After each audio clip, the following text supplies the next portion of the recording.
పరిశుద్ధ నామమునకు మహిమ చెల్లును గాక. ప్రతినిత్యం వాగ్దానం చూస్తున్నారు, అనేకుల్ని ఈ వాగ్దానం ద్వారా మీరు బలపరుస్తున్నారు. అందును బట్టి యేసయ్యకు సమస్త మహిమ చెల్లును గాక.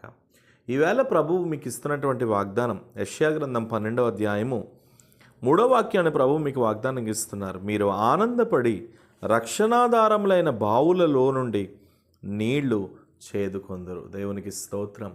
ఈ వాగ్దానం చూస్తున్న మీకు ప్రభు ఒక ఘనమైన మాట అందిస్తున్నాడు. మీరు ఆనందపడబోతున్నారు. ఆనందించుడి, ఎల్లప్పుడూ ఆనందించుడి, సంతోషించుడి, ఎల్లప్పుడూ సంతోషించడని బైబిల్ ఎంతగానో ప్రోత్సహిస్తుంది. మీ దుఃఖాన్ని అపవాదిని అపహరించనివ్వకండి దయచేసి బిడలారా. చాలాసార్లు కృంగిపోతూ ఉంటాం.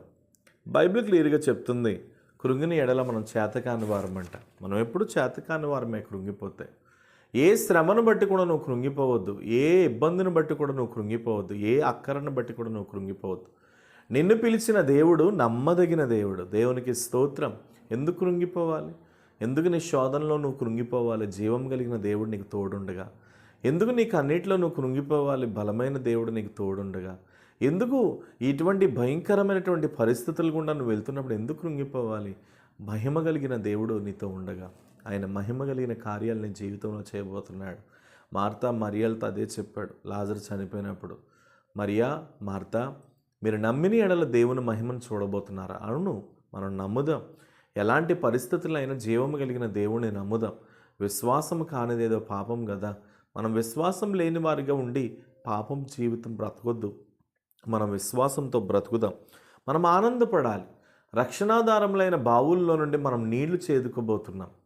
ఇంతవరకు నీ యొక్క జీవితంలో ప్రతి బావి ఎండిపోయిన స్థితిలో ఉందేమో.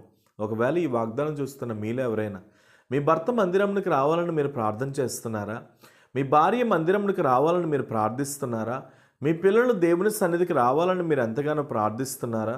అవును, మీ ప్రార్థన నిరాశ అవ్వదు.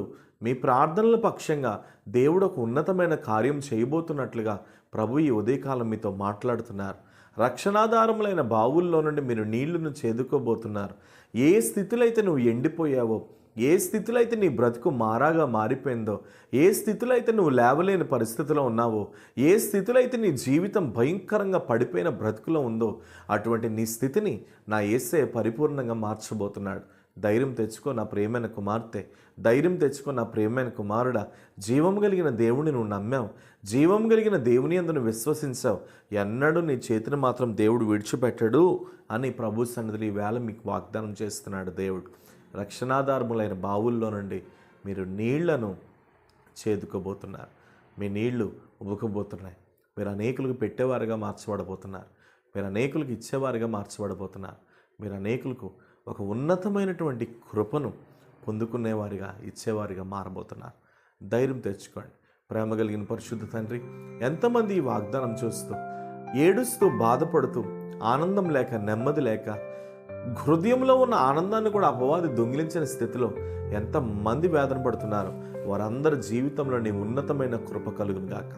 ఇది మొదలు రక్షణాధారములైన బావులలో నుండి నీ పిల్లలు నీళ్లను చేదుకొందురుగాక. యేసు నామములో అలాంటి కృపను విడుదల చేస్తున్నాను. మీరు ధైర్యపరచండి, బలపరచండి, ఉన్నతమైన కృపను ఇవ్వండి. ఎలాంటి పరిస్థితులైనా మీరు మార్చమని ప్రార్థిస్తూ మీ చేతులకు అప్పగిస్తూ బిడల చుట్టూ నీ మహిమను ఉంచమని అభిషేకించి ఆశీర్వదించి ఒక ఉన్నతమైన కార్యమును జరిగించమని ప్రార్థిస్తూ యేసు నామమున నీ ప్రార్థన అడుగుచున్నాను తండ్రి. ఆమేన్. God bless you. నిశ్చయంగా దేవుడు గొప్పవాడు. రక్షణాధారములైన బావుల్లో నుండి మీరు నీళ్లను చేదుకోబోతున్నారు. సంతోషించి ఆనందించండి. ప్రభు మిమ్మల్ని దీవించును గాక. Praise the lord.